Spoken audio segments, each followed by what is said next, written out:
Ya itu bukan buatan, jadi hashtag kabur aja dulu itu bukan buatan, tapi memang kegusaran, kegelisahan teman-teman ya, mungkin orang-orang muda tadi Pak Akbar bilang, yang memang nyata Pak. Saya belum pernah membayangkan seorang politisi datang ketika market itu melakukan mungkin sinyal, bukan sinyal perlawanan, tapi sinyal negatif terhadap kebijakan yang ada. Ketika publik menyoroti revisi Undang-Undang TNI dan Undang-Undang Polri soal cyber, justru menurut saya bukan bom sih, cuman jebakan Batman terbesarnya dari undang-undang ini. Karena ini lebih besar lagi, dan ini hanya fokus membahas keamanan cyber.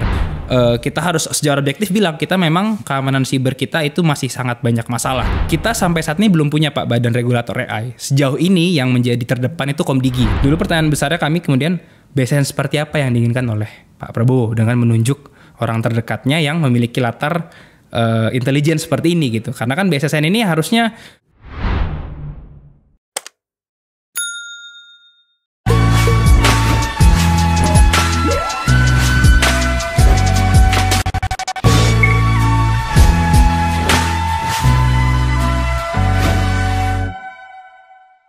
kami tak ingin terjebak pada ketidakpastian banyak hal.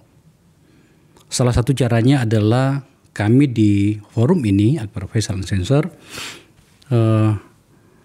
memutuskan untuk lebih banyak berbicara dengan orang-orang muda. Orang-orang muda yang memilih untuk mau dan berani bersikap kritis terhadap situasinya. Bukan orang-orang muda yang menghabiskan waktu dengan bermain TikTok dan seterusnya. Untuk itu saya mengundang dua orang anak muda yang harus saya akui menawarkan beberapa pikiran yang barangkali saja berbeda dengan kita-kita. Yang pertama adalah Rehan Nur. Rehan sekarang ini bekerja sebagai koordinator analis di Lab 45, sebuah lembaga kajian yang akhir-akhir ini banyak memberikan kita tawaran-tawaran informasi dan pikiran. Makasih Ray. Terima kasih Pak Faisal. Yang kedua adalah kalau Ray tadi itu fokusnya di ekonomi karena S1 S2-nya di Universitas Indonesia, khususnya di Fakultas Ekonomi dan Manajemen. Yang kedua adalah Christian Guntur Lebang, seorang analis yang mengkhususkan diri pada dunia cyber. S1-nya di UI. Di UI ya. Betul. Dan yang keduanya di Macquarie di Sydney di Australia. Betul Pak. Selamat datang Guntur. Terima kasih Pak. Ya. Mohon maaf kalau pembukaan saya tadi seperti itu ya, sebab memang tempatnya memang kita harus bersikap juga ya. Atau saya salah? Kalian juga ikut bermain TikTok ya? Saya tidak. Saya tidak install bahkan Pak. Oke. Itu yang kita mau bicarakan. Kalian memang datang dari dua latar belakang keilmuan yang berbeda ya. Tapi saya mencoba untuk membicarakan sekaligus di sini. Yeah. Supaya kemudian kita mendapatkan asupan informasi yang lebih banyak pada satu waktu. Yang pertama dulu itu ke Ray.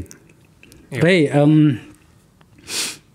beberapa waktu yang lalu dan hari ini masih banyak membicarakannya itu ada sebuah hashtag kabur aja dulu. Okay. Menimbulkan banyak pikiran di masyarakat. Ada yang setuju, ada yang tidak. Tapi kalau melihat catatanmu yang tentu saja lebih analitik, itu tampaknya kau bisa memahami pikiran itu. Iya, mungkin kalau kita lihat fenomena kabur aja dulu Pak, kita bisa lihat dari dua faktor utama. Ada push dan ada pull faktornya. Nah kalau di Indonesia ternyata lebih banyak itu push faktornya. Jadi dalam Indonesia domestiknya mendorong orang-orang keluar, bukan karena orang-orang di luar negeri menarik orang-orang Indonesia untuk keluar. Yang membedakan dari kedua itu adalah kalau pull factor biasanya karena kita punya talent yang baik. Tapi kalau push factor berarti kondisi di domestik sedang tidak baik-baik saja. Okay. Nah ini yang kalau kita lihat dari data survei yang dilakukan oleh ICEAS tahun 2024 bulan Agustus sampai Oktober, datanya adalah anak-anak muda yang disurvei di 6 negara, di Indonesia, Malaysia, Singapura, Thailand, Vietnam dan Filipina. Dan semuanya itu merupakan sarjana, mereka dinilai bahwa ternyata Indonesia anak mudanya itu justru paling pesimis Pak dengan pemerintahan sekarang. kita lihat baik dari sisi ekonomi di sebelah kiri atas, dalam 5 tahun ke depan apakah akan lebih baik untuk kita? Apakah kalian optimis? Ternyata paling tidak optimisnya paling banyak Pak, 33% dibandingkan yang lain. Paling optimisnya ya paling rendah, 62,6%. Lalu dilihat sebelah kanan dengan kondisi politik saat ini, apakah kalian merasa baik-baik saja atau justru tidak baik? Ternyata Indonesia anak mudanya paling ngerasa tidak baik Pak, kondisi politik saat ini. Begitupun juga dengan kondisi penegakan hukum di bagian bawah. Indonesia juga yang paling merasa buruk, bahkan kayaknya mayoritas hampir Pak ya, 68,6%. Ini merasa anak-anak muda Indonesia tuh nggak ngerasa Indonesia ini punya penegakan hukum yang baik. Di sebelah kanan juga kita lihat dalam 5 tahun ke depan akan seperti apa kondisi ekonominya, visi presiden, dan bagaimana sistem politiknya. Semua menyatakan tidak ada yang setuju dan tidak ada yang puas dengan kondisi saat ini. Untuk semua kaum intelek mungkin baik kita bisa bilang di Indonesia yang lulus S1. Dan ini cukup concerning. Dan mereka mungkin punya lebih banyak opsi untuk bisa keluar. Karena dengan kondisi globalisasi sekarang, semua terkoneksi, semua punya peluang yang sama. Kita sebagai anak-anak Indonesia yang mungkin punya kesempatan tadi pendidikan lebih baik, kita justru punya kesempatan juga di luar yang lebih baik. Dan kalau kita lihat datanya, gak cuma anak S1 ternyata Pak, tapi anak S2, itu kita lihat dari survei Bank Indonesia yang sebelah kiri bawah, juga merasa ternyata mereka pesimis dengan ketersediaan lapangan kerja Pak. Ini pesimisnya hampir sama dengan yang data SMA, dan ini menurun di bulan Februari kemarin. Jadi fenomena kabur aja dulu itu terkonfirmasi Pak, tidak hanya sebagai hashtag, tapi juga sebagai memang yang dirasakan oleh masyarakat kita, terutama anak mudanya, yang masih punya kesempatan untuk bisa kabur aja dulu untuk kehidupan mereka yang lebih baik. Tadi dulu, sebelum pembicaraan kita nantinya ketika sudah tayang, sudah langsung diserang oleh banyak orang, kita mulai dulu tentang surveinya sendiri. Pertama pemirsa, survei ini dilakukan oleh sebuah lembaga yang hebat, berkedudukan di Singapura, ICS. Surveinya dilakukan di 6 negara. Respondennya cukup mewakili pikiran kita bahwa ini layak untuk kita pertimbangkan, Tri ya? Iya, cukup Pak. Berapa banyak? Dan valid. Sekitar 3.000-an Pak. 3.000-an. Total 6 negara ini. Oke, berarti sudah terjawab ya. Yang kedua adalah, boleh dijelaskan nggak apa saja sih kira-kira isi pertanyaan dan atau analisisnya hingga kemudian kesimpulan surveinya seperti ini? Supaya saya mencoba mendekatkan masalahnya ke dengan pikiran publik ya. Iya Pak, jadi memang yang pertama mungkin kita bisa ke slide sebelumnya. Ditanya dulu Pak, isu apa sih yang menjadi perhatian di orang muda Pak? Jadi tanya dulu seberapa peduli Anda terhadap isu korupsi, terhadap isu politik, terhadap isu ekonomi, dan beberapa isu lainnya. Di sini yang ditampilkan adalah 3 isu teratas yang menurut anak muda paling dipedulikan oleh mereka. Menurut anak muda ini paling penting. Yang pertama terhadap korupsi. Semua hampir di seluruh negara di atas 80% Pak. Ini menandakan bahwa memang korupsi di negara itu juga sedang bermasalah dan menjadi hal yang perlu diperhatikan. Beda dengan Singapura kalau kita lihat misalnya Pak. Singapura itu relatif lebih kecil karena mereka nggak terlalu terpapar dengan isu-isu korupsi atau kasus-kasus korupsi di sana Pak. Karena birokrasinya semua sudah berjalan dengan baik. Dan meritokrasinya juga jalan dengan baik. Kita kalau dalam hal korupsi itu perilaku surveinya itu tampaknya mirip-mirip dengan Filipina ya. Betul Pak. Kita hampir 97% orang sangat peduli dengan isu korupsi. Nah ini berarti ya memang juga sangat dekat isu korupsi di masyarakat karena juga frekuensinya mungkin juga sangat banyak. Oke. Ya, kalau kita lihat di sebelah kanan Pak, untuk politik domestik, ya ini juga tadi push factornya tadi Pak, kabur aja dulu. Masalah politik domestik ini ternyata instabilitasnya ini cukup penting buat mereka. Apakah stabil atau tidak nih domestiknya, politiknya? Jadi kalau dilihat di Indonesia ternyata ya politik domestik ini ya 92% cukup penting Pak. Sangat penting malah untuk orang Indonesia. Dibandingkan dengan mungkin Singapura lagi Pak ya. Singapura 60% karena mereka merasa tidak ada yang instabil di sana. Domestiknya stabil semuanya saja. Jelas di sana. Semua jelas. Jangan Singapura deh, karena kelihatannya memang agak jomplang kalau kita membandingkannya dengan Singapura. Negara-negara dengan karakter politik yang hampir mirip-mirip dengan kita. Yang paling dekat itu adalah dengan Filipina ya, 88,3. Iya, betul Pak. Iya, pada posisi pada isu instabilitas politik ya. Ya, betul Pak. Kalau kita lihat dibandingkan total aja mungkin Pak ya. Total itu kan dari 6 negara ini Pak, di rata-ratakan ya Indonesia jauh di atas rata-rata Pak. Total itu yang sebelah kiri 81,5%, Iya. kita 91%. Iya, 91,7 ya. Betul Pak. Oke. Dan angkanya makin besar lagi Pak kalau ngomongin ekonomi. Oke. Yang sebelah kiri bawah, apakah Anda peduli terhadap pengangguran dan resesi ekonomi? Wah sangat peduli. Karena kayaknya makin sekarang ini makin tidak pasti, mungkin stabilitas politik ini yang tiba-tiba hilang akan mengakibatkan pengangguran dan nantinya resesi ekonomi Pak. Jadi kalau kita lihat ya angkanya balik lagi, Indonesia sangat peduli dengan isu-isu terhadap pengangguran dan resesi ekonomi. Oke, artinya tergambarkan ya. Nah sekarang sebelum saya ke Guntur, yang paling berpikir bahwa kita simpulkan secara sederhana, tidak baik-baik saja itu terutama pada kelompok berpendidikan S1 hingga S2. Iya Pak. Kalau dilihat dari datanya, Iya. S1 dan S2, tapi kalau kita ngeliat paling baru nih Pak, Februari kemarin dari survei Bank Indonesia, SMA tuh juga udah mulai ngerasain Pak. Coba di yang B-nya tadi. Ini Kiri ya. bawah, iya, Pak. Kiri bawah itu. Oh sudah mulai juga SMA-nya berpikir Iya. seperti itu ya. Betul Pak. Jadi ini angkanya ada garis putus-putus warna hitam itu Pak. Kalau misalnya di atas 100 dia optimis. Kalau di bawah 100 dia pesimis Pak. Nah Ternyata dia di bawah 100 nih. hampir Pak. Hampir 100,3 Mas ya. Dikit tuh. Yang pada bagian mana nih? Yang SMA Pak. 2005 ya? 2025 betul. 2025 iya. Iya, Februari 2025 100,3 ya Pak. Hampir Ini ya? Hampir pesimis nih Pak. Hampir pesimis. Yang aneh justru pasca sarjana Pak. Harusnya kan orang punya mau melanjutkan S2 udah tahu nih mau ngapain kan Pak. Betul. Ini udah lulus S2 bahkan sampai S3 gitu Pak. Mereka justru merasa malah lebih tidak optimis dibandingkan awal tahun kemarin. Mereka turun dari 118 tingkat keyakinannya Pak menjadi 104. Memang masih optimis, tapi tidak seoptimis di awal tahun. Mengingat ada beberapa mungkin fenomena-fenomena atau event-event yang terjadi di domestik Pak ya, daripada di internasional. Oh. Oke. Ya tidak menyenangkan mendengarnya. Betul Pak, ini kondisi realitanya memang ya itu bukan buatan jadi Pak. Hashtag Iya. kabur aja dulu itu bukan buatan tapi memang kegusaran, kegelisahan teman-teman ya mungkin orang-orang muda tadi Pak Akbar bilang ya memang nyata Pak. Dan lebih banyak nyatanya mungkin ya orang-orang yang tidak hanya lihat TikTok tiap hari gitu Pak ya, tapi melihat data, melihat punya keahlian, mereka punya kegusaran, ya itu juga terjadi di lapisan atas dan juga lapisan bawah Pak, yang semakin tergerus juga kesempatannya. Tampaknya survei adalah satu hal, tetapi ada pihak yang dengan sedikit agak ekstrim itu mengatakan itu sikap yang berlebihan. Wajar saja sih, dalam situasi demokrasi seperti kita semua orang bisa bersikap, boleh saja. Cuman apa yang bisa kau katakan dengan upaya untuk meyakinkan kita bahwa kita baik-baik saja?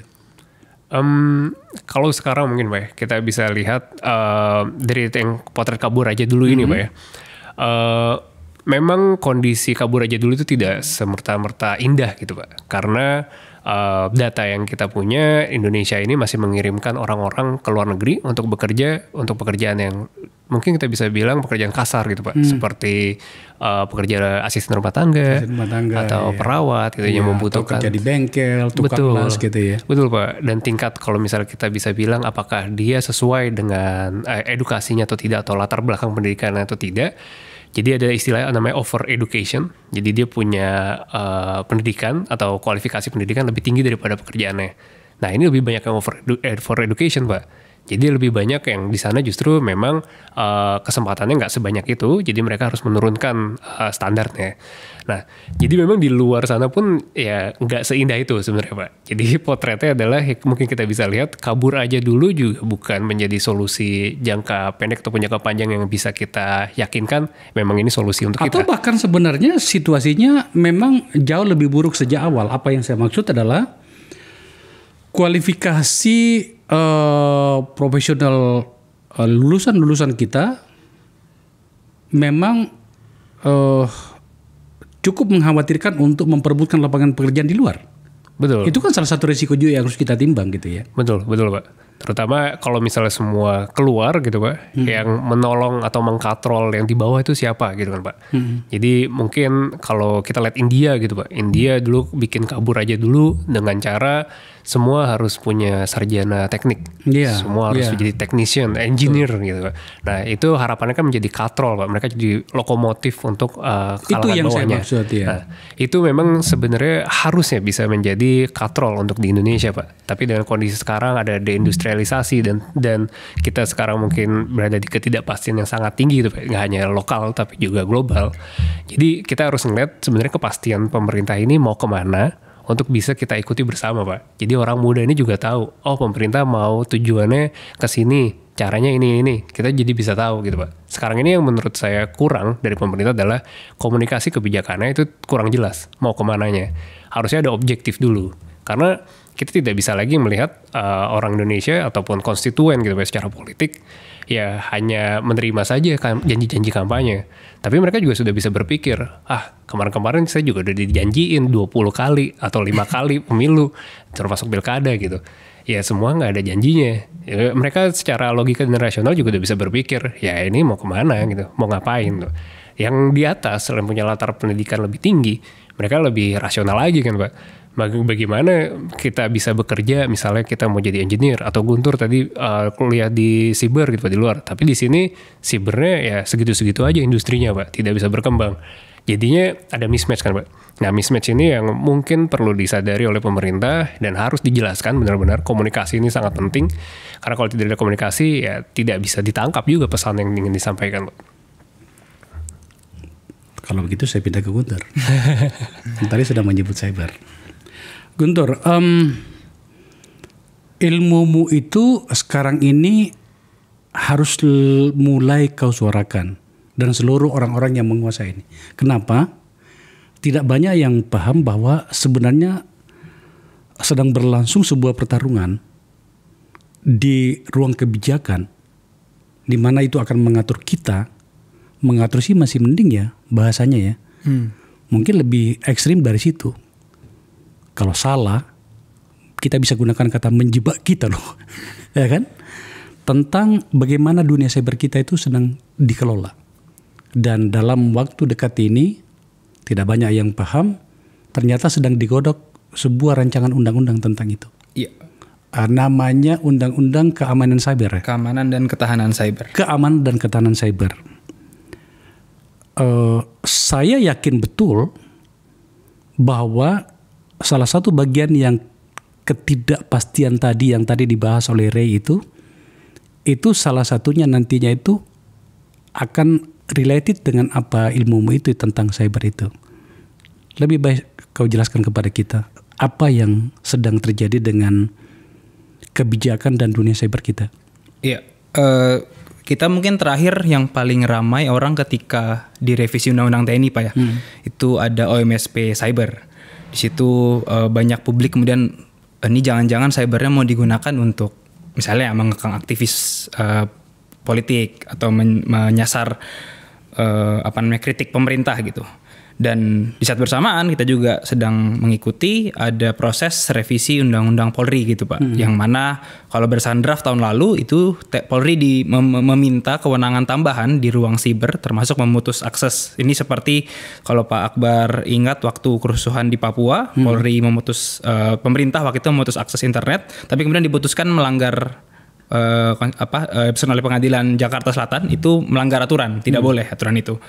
Seperti layaknya negara kita, aturannya salah yang diubah aturannya, bukan perilaku pemerintahnya. Jadi mereka direvisi Undang-Undang Polri kemudian ada kewenangan memutus internet. Nah dari dua itu ada satu lagi sebenarnya Pak undang-undang yang dari akhir tahun lalu sudah masuk prolegnas prioritas 2025 yang tadi Bapak sebut namanya revisi Undang-Undang Rancangan Undang-Undang Keamanan dan Ketahanan Cyber. Ini undang-undang sebenarnya sudah jalan pertama kali 2019 Pak waktu itu. Jadi udah lama sekali. Tapi waktu itu karena pertimbangan politik pemerintahan waktu itu kan mau kampanye Pak ya. Jadi dianggap takutnya sensitif dan sebagainya dihentikan prosesnya. Cenderung mati suri selama hampir 4 tahun 5 tahun.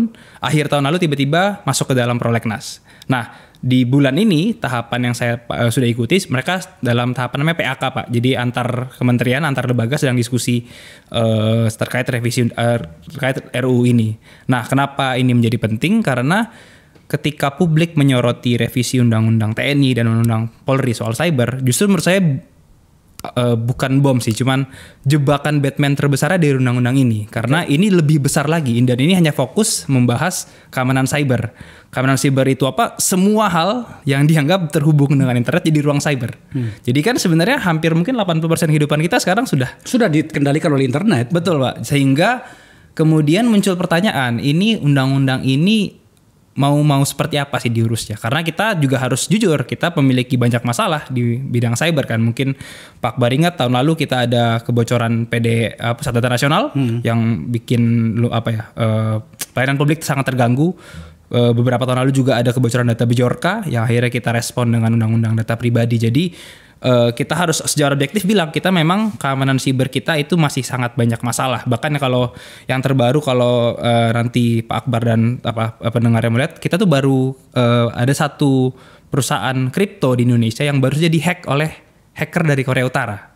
Dan Korea Utara tuh kerjaannya emang cara mencari pemasukan buat negaranya dengan menghack perusahaan-perusahaan kripto. Jadi kita tuh diam-diam kita sudah terlibat dalam kontestasi geopolitik siber dunia gitu. Dan itu baru saja akhir tahun lalu kalau nggak salah. Kita ada sebuah perusahaan yang kena hack itu kan.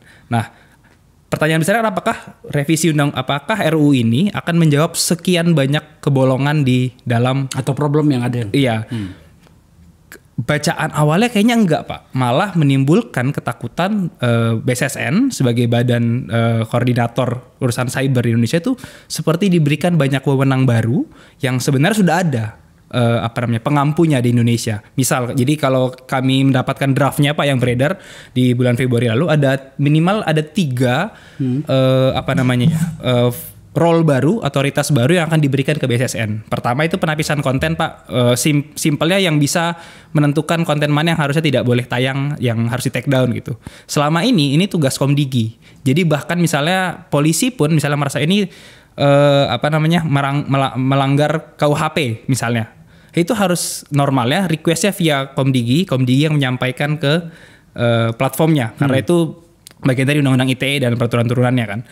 Revisi ini akan memberikan RUU ini akan memberikan konten filtering ke BSSN. Padahal kalau kita lihat negara-negara demokratik di sekitar kita, Australia, Malaysia, Singapura, Jepang, itu 2 hal yang berbeda Pak. Karena BSSN itu fungsinya hanya serangan cyber yang memang network attack gitu, bukan misinformasi, disinformasi. Itu beda-beda, yang pakai kementerian, yang pakai badan, tapi itu 2 hal yang berbeda. Okay. Ada satu yang menyatukannya, namanya Commission of Cyber Security di Cina. Nah, ini kan pertanyaannya apakah memang fungsi-fungsi demokratik ala negara-negara tadi yang mau kita tiru, atau kita mau menetapkan seperti Great Firewall ala China kan, dengan kita meniru penapisan konten diberikan ke BSSN. Begitu juga dengan AI. Kita sampai saat ini belum punya Pak badan regulator AI. Sejauh ini yang menjadi terdepan itu Komdigi. Mereka punya berbagai aturan gitu, ada juga direktorat khusus untuk AI, tapi sebenarnya memang belum ada. Dan lagi-lagi biasanya itu akan ditunjuk badan khusus yang isinya pendekatannya bukan keamanan, tapi inovasi. Terlalu. Saya sedikit. Siap. Setelah sedikit bagian ini, kita belum memiliki tata dan aturan main menyangkut dengan AI. Sama sekali nggak ada Pak. Di saat produk-produk AI setiap hari bermunculan, dari Cina saja dalam 1 bulan muncul 3 atau 4 kalau nggak salah gitu. Betul. Oh wow. Adanya cuman surat edaran Pak levelnya. Surat edaran menteri itu pun di periode diedarkan kepada siapa dan untuk apa? Diedarkan ke industri sih Pak, untuk menaati ada 9 etik AI yang sebenarnya sudah banyak diadopsi di mana-mana juga. Jadi sepertinya nggak ada yang cukup baru dan cukup kencang juga untuk hal itu gitu Pak. Jadi catatan pemirsa, silakan memikirkan apa yang kita bisa simpulkan dari pertanyaan setelah saya tadi. Monggo silakan Guntur. Ya, dan sebenarnya Pak, AI itu kan sudah dipakai di mana-mana, termasuk mengamankan jaringan. Okay. Normal kalau BSSN mengurus AI yang mengamankan jaringan, kan harus dicek apakah AI-nya beneran sesuai standar, apakah dia fungsinya sesuai dengan yang diharapkan. Itu sangat masuk akal. Tapi ketika semua hal mau diurus oleh BSSN, misal kalau Pak Faisal punya CCTV. Kan ada AI-nya kan untuk memantau men-track muka gitu, atau punya smart kulkas di rumah. Itu kalau aturan ini smart kulkas, apa sih namanya itu ya? Smart refrigerator. Apa namanya? Kulkas pintar. Kulkas pintar gitu yang ngasih tahu, oh ini telur sudah mau habis misalnya. Itu karena pakai AI, kalau aturan ini goal, bisa jadi itu yang ngurus BSSN juga. Nah itu kemudian akan menimbulkan pertanyaan, kalau kita tanya industri, memang BSSN-nya mampu? Karena ini kan harusnya orang-orang yang fokusnya inovasi, fokusnya kemajuan, sementara BSSN itu fokusnya regulasi, pengamanan, tetap akan rilisan, tapi pasti satu koin dengan dua sisi berbeda gitu kan. Betul. Nah yang terakhir ini menurut saya akan paling menimbulkan banyak masalah karena sedang ada revisi Undang-Undang Polri juga, adalah soal BSSN akan diberikan kewenangan penyidikan. Jadi semua pelanggaran terhadap RU ini nantinya polisi bisa atau BSSN bisa masuk menjadi penyidik di sana. Nah, kenapa ini bermasalah? Penyidik ya? Penyidik, bukan penyelidik ya. Bukan penyelidik ya? Sudah kasus dulu baru BSSN-nya bisa masuk. Tapi kenapa ini bermasalah? Karena BSSN itu, Pak, dibentuk dari 2017 itu dengan satu core value, yaitu membangun trust dengan banyak institusi, termasuk perusahaan-perusahaan swasta. Jadi bayangkan kalau nanti ada sebuah masalah kebocoran data, masalah cyber gitu di institusi-institusi ini, kemudian BSSN datang, harusnya mereka harus dengan instansi-instansi ini itu merasa, oh kita aman, ada BSSN akan datang bantu kita. Tapi begitu mindsetnya diubah, oh mereka ini penyidik, pasti kan saya sebagai misalnya saya punya, saya akan memproteksi diri saya. Betul, saya akan jaga. Tidak akan mau share datanya gitu. Betul sekali. Nah, kalau kita mau pakai aturan ini, Pak, sebenarnya bisa meniru seperti Australia. Di Australia dibilang boleh harus melakukan sharing data ke pemerintah, tapi diatur tidak bisa dijadikan bukti di pengadilan. Nah itu nggak ada di draft yang sekarang beredar. Jadi selain satu menambah kompleksitas, jadi harusnya orang itu lapornya ke polisi atau ke BSSN atau ke Kejagung gitu misalnya, Pak ya. Juga dia akan menimbulkan trust publik yang ini BSSN ini mau jadi badan seperti apa sih? Dia harusnya fokusnya sudah menciptakan menjadi empowerment, mendorong orang semakin peduli, tapi diberikan tugas tambahan menapiskan konten, memberikan soal AI, soal penyidikan. Permasalahan terbesar nanti, Pak, memang satu ada kemampuannya. Anggarannya BSN itu, kalau kita lihat tadi tuh kasihan, Pak, dari 2019 turun naik pelan-pelan, kemarin 2025 sudah naik tinggi, kena efisiensi turun lagi. Jadi dengan keterbatasan anggaran, dengan mungkin personil juga belum sebanyak itu, bagaimana mereka akan mendapatkan 3 tugas tambahan baru yang masing-masing aja itu tugasnya sangat berat gitu, Pak. Draft rancangan undang-undang ini itu inisiatif pemerintah ya? Inisiatif pemerintah. Bukan DPR ya? Bukan. Maka kemudian boleh dong saya bertanya lebih maju dari pertanyaan tadi. Mau jadi seperti apa ini BSSN? Saya malah pertanyaan lebih besar lagi dari itu. Emang ini pemerintah dalam hal ini paham nggak sih tentang kemana arah dunia cyber kita ke depan dengan rancangan seperti yang Guntur sampaikan tadi? Kalau melihat rancangannya, Pak, sebenarnya ada beberapa bagian yang mereka meniru Uni Eropa. Karena kan Uni Eropa sangat maju ya soal isu-isu regulasi teknologi. Jadi untuk itunya mungkin akan kita ruhnya mungkin mengerti soal perkembangan teknologi. Tapi yang selalu kami dengar juga dengan diskusi berbagai pihak adalah leadership skill-nya ada nggak, Pak? Karena ini isu yang sangat baru. Harus butuh orang pemimpin yang bisa mendrive ini untuk ini isu penting. Kita harus take care dengan betul. Nah, kalau itu tidak ada, percuma, Pak, level bawahnya itu jumpalitan bikin regulasi, tapi ntar di atas ya tidak akan dilakukan juga gitu. Itu satu hal ya, memang krusial ya. Siapa yang mengendalikannya? Betul. Belum lagi soal anggaran. Kalau boleh tahu berapa anggaran BSSN sekarang? Sekitar 700 miliar. 700 miliar. Come on gitu ya. Tapi sebenarnya coba kita lihat ya. Dari penjelasan Guntur tadi yang simpel ya, tapi kita melihat betapa tampaknya problem kita tidak pahami secara total gitu. Coba lihat. Mulai dari penapisan konten sampai bagaimana pengelolaan regulator AI-nya, sampai dalam hal bagaimana menjadi penyidik. Wajar juga sih kalau kamu bertanya tadi, mereka mampu nggak sih sebenarnya kan gitu. So, coba lihat pemirsa. Saya berbicara dengan anak-anak muda yang luar biasa. Guntur berapa? Sorry, mohon maaf. Iya, Pak. Boleh saya tanya tentang usia? 31 Pak. 31 tahun. Ray? 29 Pak. 29 tahun. Mereka tidak bermain TikTok, tetapi mereka menjelaskan dan menggambarkan kepada kita, ini loh problem Indonesia ke depan. Terima kasih loh anak-anak muda kalian yang hebat datang ke forum saya. Kita kembali ke bicara agak serius nih. So, kalau begitu, apa yang bisa kita lakukan agar kemudian ini tidak menjadi kesalahan? Maksud saya ini undang-undangnya. Pertama mungkin belajar dari revisi, bukan hanya revisi undang-undang TNI Pak ya, banyak revisi sebelumnya yang BUMN, Minerba gitu, sangat tertutup kan Pak. Jadi yang saya bayangkan adalah pemerintah itu nantinya ketika draftnya sudah ada, ya jangan ditutupi gitu Pak, jangan pas sudah mau diketok baru diberikan akses ke publik. Jadi kan kami peneliti ataupun masyarakat sipil nggak bisa kasih masukan kalau seperti itu kan Pak. Dan kecenderungannya memang ya terutama di sisi parlemen gitu Pak ya, nantinya yang perlu menjadi pengawas yang benar gitu.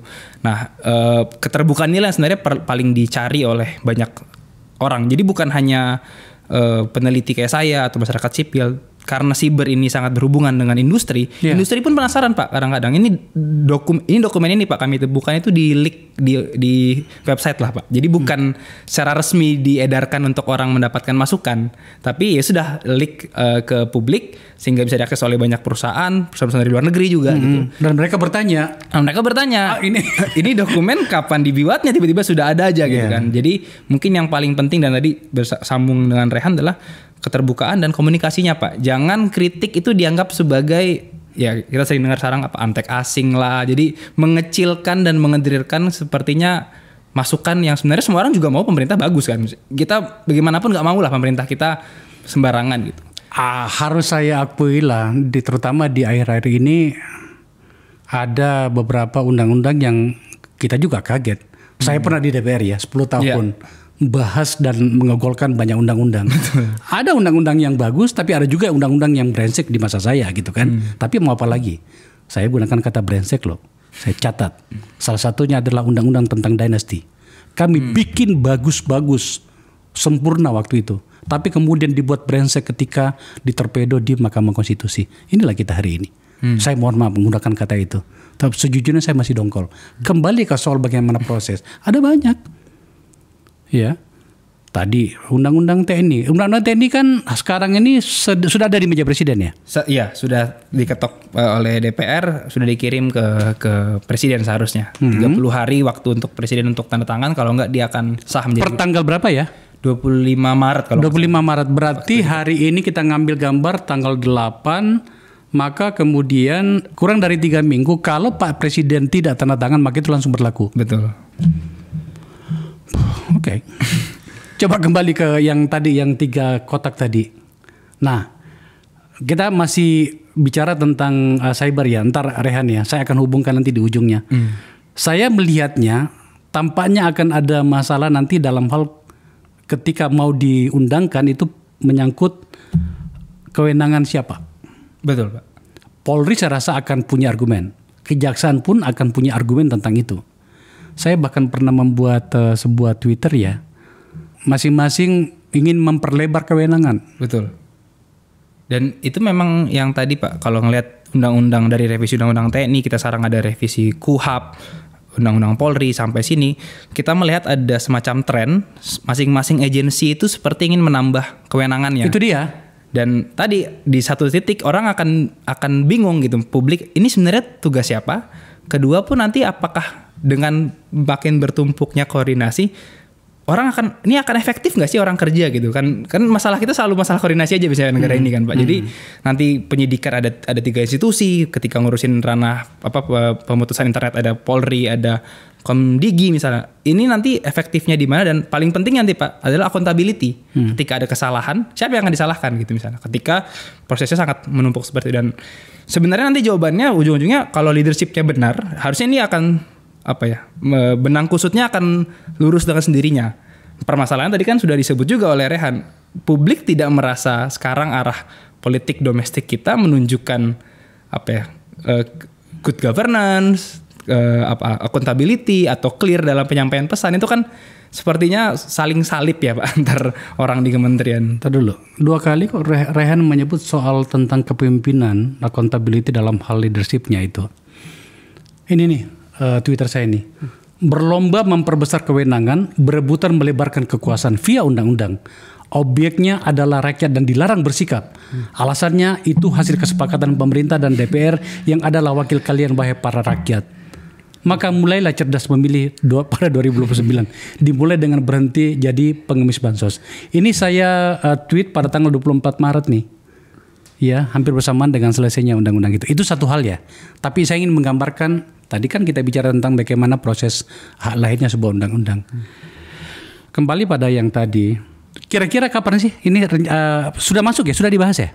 Sekarang masih di kementerian Pak, jadi antar kementerian kan lagi-lagi karena banyak, ini kan menyangkut banyak lembaga Pak ya. Iya. Mereka masih diskusi dan komisi, ini kan akan di komisi 1 Pak. Betul. Komisi 1 itu tahun ini ada undang-undang penyiaran juga nanti dan undang-undang siber. Kalau kita diskusi sepertinya undang-undang, mereka sudah selesai revisi undang-undang TNI, mungkin setelah reses ini undang-undang penyiaran, jadi undang-undang KKS ini mungkin di ujung Pak setelah berbagai RUU lainnya sudah selesai juga. Di penyiaran dengan KKS ini related loh. Iya, ada terutama ini Pak, kalau yang ditakutkan di publik soal penyiaran adalah larangan menayangkan jurnalis investigasi. Jadi Salah satu yang terancam ya forum ini Guntur Rey podcast yang mendalam seperti ini Pak, itu ya akan menjadi subjek dari revisinya gitu. Dan ya apa ya, kecemasannya kan kita sampai sekarang ada shrinking of civil space Pak ya. Kita merasa apa ya, ruang untuk memberikan masukan dan komentar ke pemerintah itu sepertinya terus dikecilkan, dan ya kita harus setuju juga bahwa revisi undang-undang ini sangat memiliki tema-tema seperti itu gitu. Dan dengan terutama penapisan konten ya, bagaimana menerjemahkan sebuah konten itu ancaman cyber, itu kan sangat subjektif sekali ke pemerintah tanpa apa ya, regulasi yang jelas. Dalam penyikapan publik sih kami tampaknya sudah dianggap di sini sebagai sesuatu yang tidak menyenangkan. Ya sampai mau apa lagi, saya tidak bisa menyalahkan pikiran beberapa pihak yang tampaknya tidak bisa menerima perbedaannya. Padahal sebenarnya forum ini, ya saya tidak sedang lagi curhat ya, tetapi sebenarnya kan forum ini adalah jendela bagi kita ya. Kebetulan saja saya sering mengajukan pertanyaan yang berbeda dengan pertanyaan yang sering didapatkan orang, bagaimana sebuah mekanisme tanya jawab atau diskusi atau wawancara. Nah itulah. Ya sebelum kita ditutup ya kita bicara ini nih Ray dan Guntur. Saya akan ke Ray, tapi yang terakhir tadi kepada Guntur dulu. Ada keraguanmu menyangkut dengan leadership dari lembaga ini nantinya dalam hal penerjemahan. Tampaknya Guntur ingin mengatakan lebih banyak dari itu. Leadership paling tingginya sebenarnya tetap kembali ke presiden Pak ya. Jadi kami ngikutin isu ini dari 2017. Kami sadar Pak Jokowi itu nggak punya interest plus sama isu cyber. Jadi ya dimengerti kemudian anggarannya turun, undang-undangnya nggak pernah goal gitu. Jadi kami merasa isu-isu seperti ini kayak sama seperti isu climate change. Jadi hal-hal baru yang publik mungkin belum sadar gitu, itu sangat butuh visi yang strategis dari pemimpin tertingginya. Dalam hal ini mungkin pemerintah adalah Pak Prabowo. Nah, kami mengamati Pak Prabowo juga sepertinya bukan cyber isu utamanya. Ketika ngomongin pertahanan pasti dia pertahanan konvensional, kita pengadaan kapal perang, pengadaan senjata. Jadi isu cybernya kami rasa tidak mendapatkan tempat yang apa ya, terdepan lah dibandingkan berbagai isu yang ada di otaknya presiden sekarang. Jadi di level itu kita harus objektif bilang sibernya bukan menjadi apa namanya, fokus lah. Kita bisa track statement-statement beliau waktu jadi capres, waktu sudah menjadi presiden. Paling dia membahas soal ancaman judi online, dan terbaru ada PP dari Komdigi soal perlindungan internet untuk anak-anak yang kita pun sekarang belum tahu itu isinya apa sebenarnya Pak. Jadi cybernya sendiri sepertinya belum menjadi apa ya, top of the mind dari presiden. Nah kita kemudian turun ke bawahnya kan ada apa namanya, badan yang bertanggung jawab BSSN. Awal tahun ini baru ditunjuk kepala baru Pak Nugroho Sulistyo Budi. Ini kita bisa cari track recordnya. Beliau adalah orangnya Pak Prabowo, lama menjadi staf di Kemhan, sebelumnya juga adalah bagian dari tim Mawar. Jadi ada hubungan personal antara beliau dengan Pak Prabowo. Dan ini akan menjadi presiden baru di BSSN karena sebelumnya Pak Hinsa Siburian itu dianggap dekat dengan Pak Luhut tapi tidak memiliki direct link ke presiden gitu kan.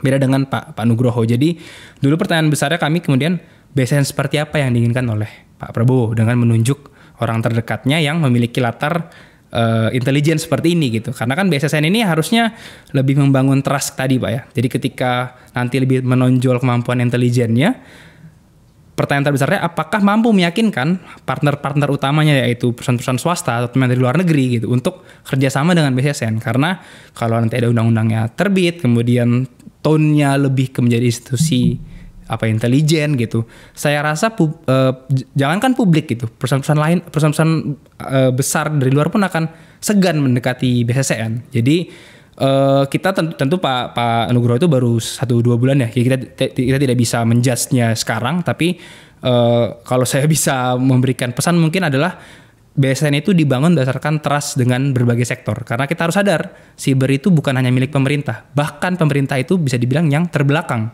dibanding dengan kampus, dibanding dengan masyarakat, dibanding dengan sektor industri. Jadi kalau dia malah menjadi disruptor, bukannya menjembatani dengan benar, yang ada keamanan siber kita bukannya makin bagus Pak, malah menimbulkan kecemasan. Apakah isu siber ini digunakan untuk hal-hal lain, misalnya kebebasan sipil.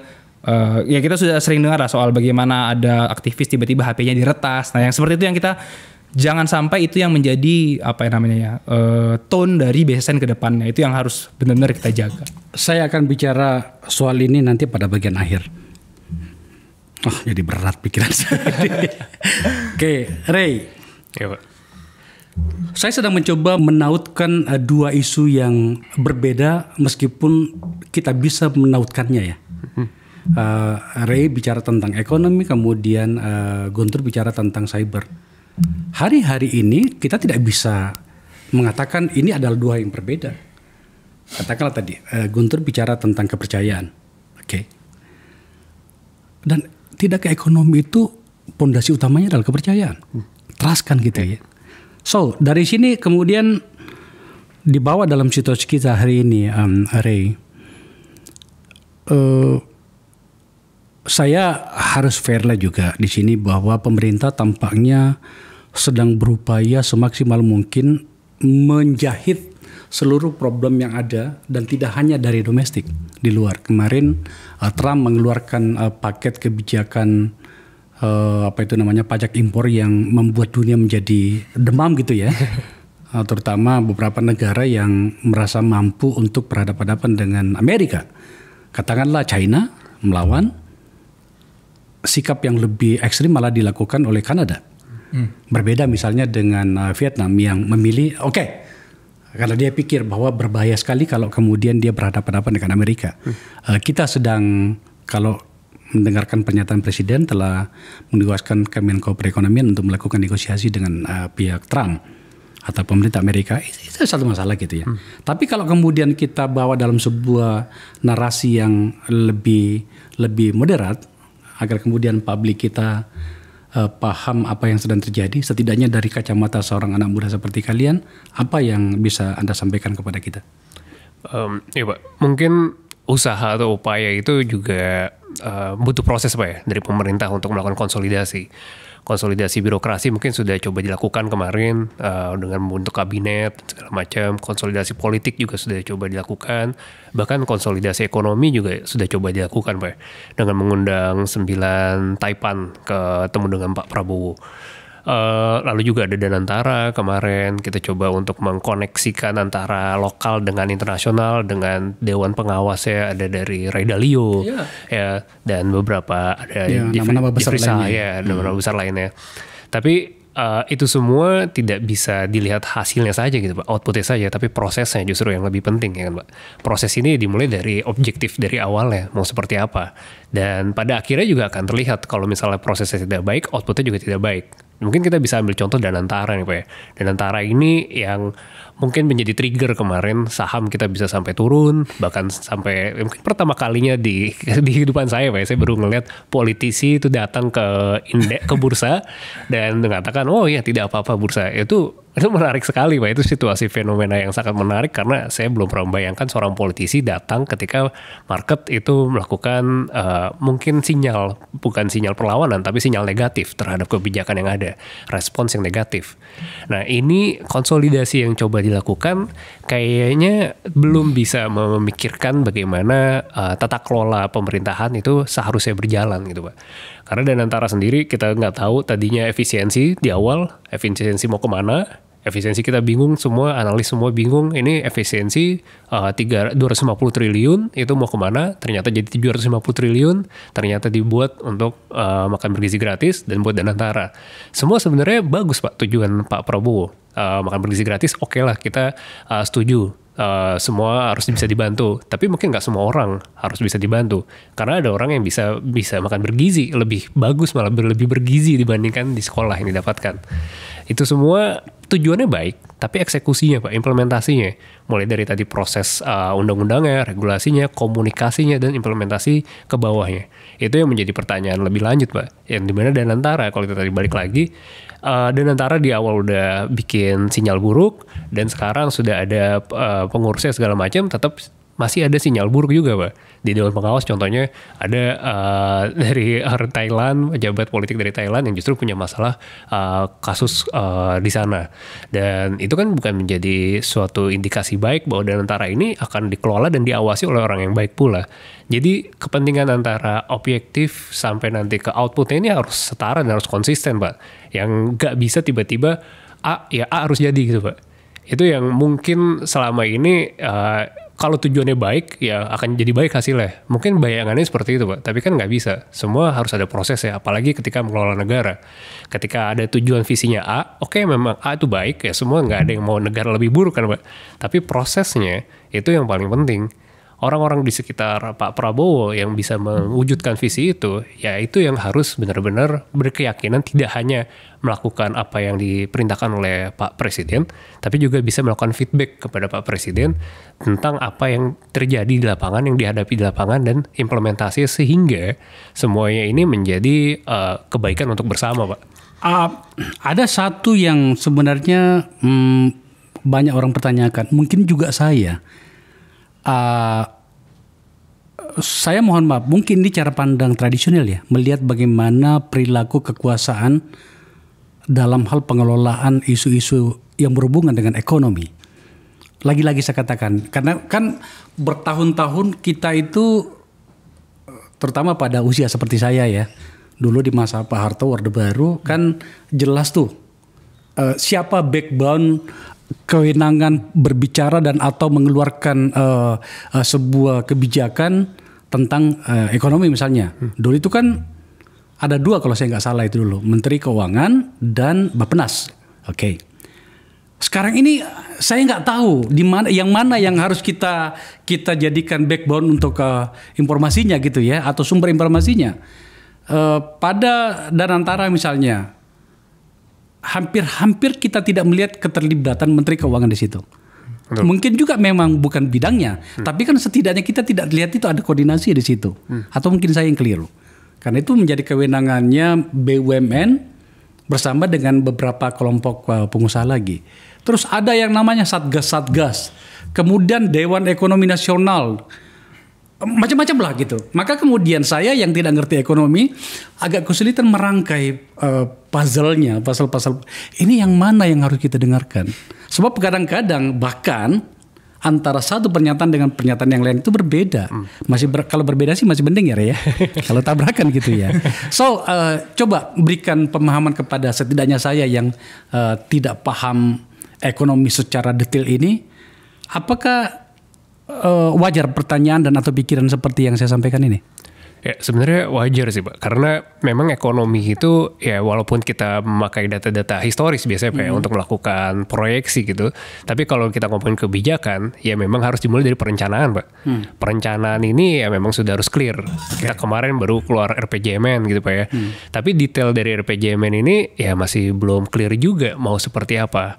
Nah perencanaan ini yang nanti bahkan ke implementasi kan Pak. Nah kalau kita ngeliat sekarang perencanaan ada di Bappenas, tapi tadi Bapak bilang kan ada lagi menteri ini ngomong ini, menteri itu ngomong itu.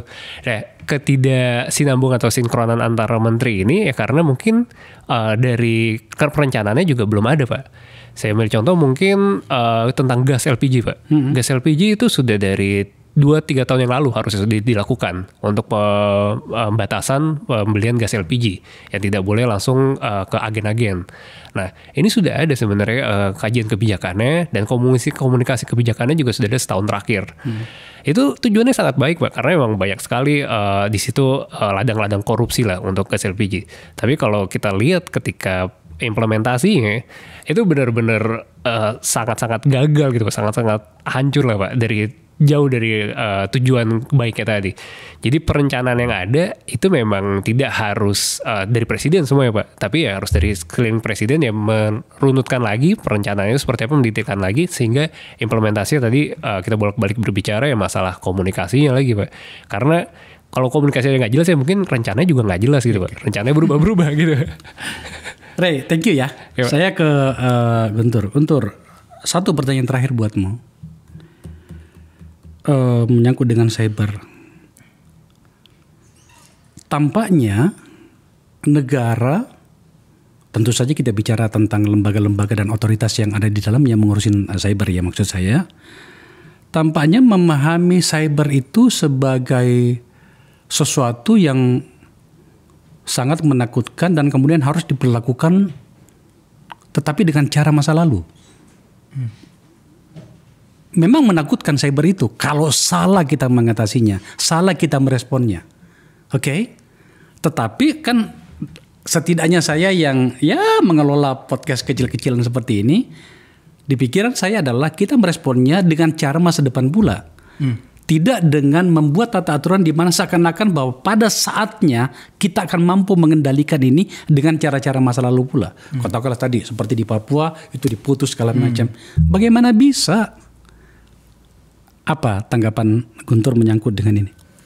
Iya, itu saya mungkin harus setuju Pak ya, karena saya kalau ditanya soal cyber dan leadership itu saya selalu bilang Pak Prabowo itu militer dan militer yang dari angkatan yang di Orde Baru gitu kan. Cyber itu zaman itu belum ada. Dia tidak mengenal cyber seperti mungkin kami yang muda gitu mengenal cyber itu jauh lebih kompleks dari sekedar sadap penyadap, mencuri data dan jadi perspektif Pak Prabowo saya yakin gitu sebagai mantan tentara sangat di-shape dengan sekuritisasi. Jadi bagaimana mengamankan ruang cyber senyaman-amannya, tidak ada kejanggalan dan sebagainya. Sementara sepertinya itu tidak menjadi jawaban atas masalah zaman sekarang gitu, bahwa ada negara yang mungkin yang bisa melakukan kontrol-kontrol ketat gitu Pak ya. Korea Utara, Tiongkok, satu sisi mungkin ada Iran, tapi saya nggak merasa kita kan mau menjadi minimal di ruang digital ya, tidak mau menjadi seperti negara-negara tadi kan. Kita inginnya ruang digital yang terbuka, ruang digital yang semua orang bisa terlibat dalamnya kan. Jadi pemikiran-pemikiran ini yang sebenarnya kalau kami di kantor itu Mas Andi selalu bilang masalah cyber itu susahnya adalah pengampu kebijakannya masih generasi analog. Jadi pola pikirnya masih belum melihat ini sebagai sebuah kebaharuan. Dan paling simpel itu Pak yang sering kami dengar adalah soal misalnya masalah anggaran. Kan anggaran itu harus disetujui di level tertinggi kan. Anggaplah saya dari analis di sebuah kementerian itu. Saya bilang Pak saya harus ini kita setiap tahun selalu kena masalah ABC soal cyber. Kita harus perbaiki, kita naikkan anggarannya gitu. Nanti pertanyaannya kan ini masuk anggaran jenis apa? Terus pembuktiannya ke BPK gimana? Yang kalau kita jembrengin emang nggak masuk logika penganggaran normal yang di Indonesia ini sering jadikan temuan dengan bagaimana siber itu dilakukan. Karena cyber itu harus 24 jam. Kita ada namanya update aplikasi, hal-hal yang nggak mungkin secara full di-align-kan dengan cara pemerintahan kita melakukan penganggaran. Jadi lagi-lagi kembali butuh misalnya sosok leader, sosok pemimpin yang agile mungkin istilah bahasa zaman sekarang ya, bahwa dia mengerti siber itu sangat dinamis dan tidak bisa dengan satu pendekatan ala, saya juga nggak bisa bilang salah Pak pendekatan sekuritisasi ya, karena kita bisa lihat sekarang ya itu yang sedang dialami oleh Amerika, oleh Eropa kan, mereka menjaga ruang sibernya, tapi di satu sisi mereka juga sudah punya modal, yaitu industri sudah tumbuh. Nah kita industri digitalnya bahkan megap-megap gitu kan, mungkin Rehan lebih paham bagaimana startup kita di pasar saham tuh nggak kemana-mana gitu kan, tapi kemudian mau dipotong dengan regulasi yang sangat keras. Saya pikir nggak ketemu nanti keseimbangannya antara inovasi dengan keamanan. Nah itu yang saya juga nggak tahu jawabannya seperti apa, tapi yang pasti tidak satu perspektif sih Pak. Harus mempertimbangkan banyak lah. Di sana ada inovasi, ada keamanan. Ada satu jawabannya untuk menyangkut itu. Jawaban awalnya. Apa itu Pak? Jangan berikan kewenangan seperti ini kepada pejabat berpikir analog. Ya itu makanya kita kadang-kadang kalau ngobrol tadi kan saya sempat nyebut soal masalah talenta gitu Pak. Kalau ngobrol sama teman-teman di BSSN, Komdigi mungkin yang sebenarnya pintar-pintar Pak lulusan luar negeri, dan maksudnya forward tadi mereka bisa mencontoh aturan dari Eropa gitu kan. Ya tapi lagi-lagi kan nanti masalahnya ketika sudah di level keputusan mereka sudah lepas tangan kan. Lepas tangan. Nah itu bagaimana di level disitulah rusaknya. Itulah yang kita banyak-banyak mendoakan mungkin Pak. Oke. Ray, Guntur, terima kasih ya. Sama-sama Pak Faisal undangan. Saya ingin menyampaikan secara jujur, selalu saja saya berbahagia berbicara dengan orang-orang seperti kalian. Dengan bangga saya sampaikan bahwa forum ini telah berhasil menemukan orang-orang muda dengan talenta Indonesia yang orisinil, yang bisa menjawab masa depan. Saya pastikan itu. Di dunia politik saya menemukan 4-5 orang. Oke, di dunia ekonomi saya menemukan beberapa orang. Sekarang saya menemukan lagi ekonomi dan cyber. Sekali lagi atas nama masa depan Indonesia, terima kasih telah hadir di forum ini ya. Terima kasih banyak Pak. Iya, baik. Pemirsa, itu pujian saya kepada anak-anak muda ini. Dan saran saya kepada wahai para pengampu kebijakan, sering-seringlah berbicara dengan mereka. Sebab masa depan ini di tangan mereka. Kita-kita ini yang sudah berusia di atas 50 tahun ini hanya akan meninggalkan legasi kalau kita benar meninggalkannya. Nah agar kemudian itu bisa dipastikan, seringlah berbicara dengan mereka. 2 isu yang kami bahas. Agak belepotan juga saya sebenarnya mencoba untuk mengaitkannya dan menautkan. Tapi ternyata benar mereka bisa menautkannya. Satu hal yang paling pasti dari seluruh kajian kami ini adalah jika dilakukan oleh orang yang salah, maka rusak pula lah barang itu. Belum lagi kalau ternyata niatnya sejak awal tidak seperti yang kita bayangkan. Maka jangan membayangkan Indonesia yang seperti yang kita bayangkan. Terutama yang akan kita titipkan kepada atau kita serahkan kepada anak cucu kita. Bahasa yang agak berat di ujungnya, tapi ya harus saya sampaikan itu. Dan di ujung ini saya ingin menyampaikan bahwa program Akbar Faisal Uncensored menyangkut dengan rakyat bersikap, kita masuk pada isu yang lain setelah 2 minggu kita berbicara tentang apa peran DPR. Sekarang kita pada judul yang lalu itu, pada isu yang lalu itu adalah DPR kapan Anda mau tepati janji mewakili rakyat pemilihmu. Penting sekali duduk di depan penganan lebaran, makan ketupat sambil bertanya, wakil-wakilku itu bikin apa? Maka kemudian kami angkat itu. Hasilnya adalah ada 318 pengunjung dan partisipan pada program ini yang menyampaikan sikapnya itu ada 102. Mau apa lagi? Cara kita merespon problem itu tampaknya masih lebih memilih dengan membicarakannya di warung kopi atau di medsos, tapi tidak mencatatkannya. Kami maju dengan mencatatkan seperti ini agar kemudian kita bisa bahas dan kemudian kami serahkan kepada para pihak yang terlibat. Ada nama-nama yang harus kami sebutkan di sini. Pak Bagus Suwarso Lampung itu anggota DPR seharusnya mewakili rakyat dan membuat platform komunikasi serta memiliki transparansi kebijakan untuk setiap warga. Ini adalah permintaan yang sangat mendasar. Pak Bagus ingin mengatakan gini sebenarnya, saya sudah memilih. Dan saya ingin meminta pertanggungjawaban kalian. Sebuah sikap yang harus kita hormati. Mas Dudi di Yogyakarta, kepada DPR juga, wakil rakyat hanya mendengarkan suara yang mengisi rekening mereka. Oh wow, agak mengerikan bahasanya. Hakim dari Banyumas, DPR yang seharusnya menjadi lidah penyambung kepentingan rakyat kini tak ubahnya seperti mainan dan sirkus kekuasaan. Semakin mengenaskan bahasanya, tapi Anda harus mendengarkannya, wahai para anggota DPR. Kemudian Aan Iqbal dari Mojokerto, tetapkan RUU anti korupsi dengan hukuman mati atau sita aset koruptor. Ini tampaknya pendukung dari undang-undang perampasan aset. Sebuah sikap yang sudah banyak disampaikan orang juga. Ari dari Jakarta, parpol bagi saya hanya media untuk menggerogoti APBN dan menjadi ladang makmur korupsi. Oh, banyak sikap yang kami catat di sini. Sedapat mungkin kami akan sampaikan kepada para pihak. Nah, untuk itu yang berikutnya adalah kita mari membantu semuanya termasuk pemerintah. Siapa tahu ada ide tentang sikap Trump yang menetapkan tarif impor gila-gilaan yang sekarang itu yang tadi kita bahas juga itu mengganggu dunia, betul-betul membuat kita meriang secara global ya. Itu apa sikap kita?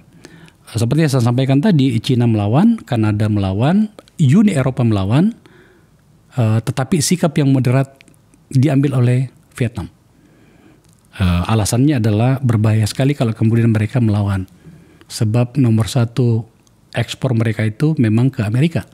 Ketika itu dipotong oleh Trump yang bisa betul-betul bisa melakukan kegilaan, itu bisa saja membuat mereka jadi bermasalah. Indonesia, seperti yang saya sampaikan tadi, Presiden telah menugaskan Menko Perekonomian untuk melakukan negosiasi dengan pihak pemerintah Amerika. Tapi itu adalah sikap banyak negara. Mari kita bersikap juga. Sampaikan pikiran Anda, kunjungi www.rakyatbersikap.afu.id/tarif impor AS dan kemudian mari kita bersikap. Sekali lagi saya janjikan sedapat mungkin kami kirimkan sikap Anda kepada para pihak yang memang dituju dan layak untuk kita berikan kepercayaan untuk mengurusnya. Forum ini adalah tempat untuk bercakap-cakap, mempercakapkan banyak peristiwa, banyak kejadian. Dan hari ini saya dengan bangga pula mengatakan, saya bisa bercakap-cakap dengan dua pikiran cemerlang dari dua anak muda. Terima kasih telah menyaksikan percakapan ini.